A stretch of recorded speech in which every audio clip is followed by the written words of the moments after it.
Kamusta? Share ko lang tong magandang quote na to. Your life expands or shrinks based on the number of decisions you avoid. Or in other words, it expands or shrinks in proportion to your courage and your next level in life, or yung susunod na antas mo ng paglago bilang tao ay hindi makukuha sa comfort o yung sanay ka nang gawin. You will reach your next level through brave, risky, and often unpopular decisions. Alam nyo, I'm reminded by a quote in the Bible, Psalm 90 verse 12. Sabi doon, teach us to number our days that we may gain a heart of wisdom. Alam mo kapatid, no? Only child kasi ako, kaya sana pagbigyan nyo ako na tawagin kayong kapatid.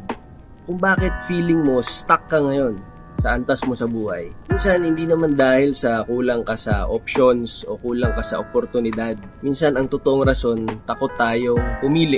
At real talk, minsan, kulang sa tapang. Pero, wag ka malungkot, no? Kasi naiintindihan ka niya eh.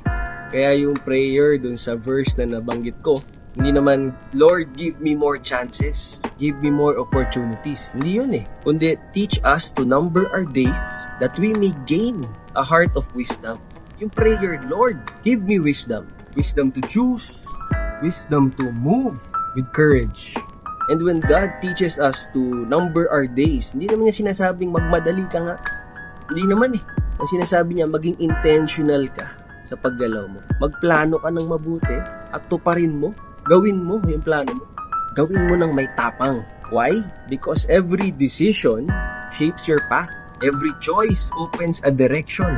Every brave step invites His favor. Ang totoo, hindi mo kailangan makita ang big picture bago ka mamili ng direksyon. Kailangan mo lang maniwala sa sarili mo at sa Kanya habang pumipili ka. Alam mo ano maganda when you ask for His favor, when you ask for His wisdom.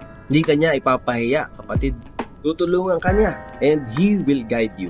Ang tunay na life improvement ay nagsisimula kapag natuto ka ng mamili ng may tapang at magpasyang magsimula. Sapul na sapul ako dito, kapatid. At sana kahit papano, nasa pool din kayo. At yun lang, kung umabot ka dito, maraming salamat.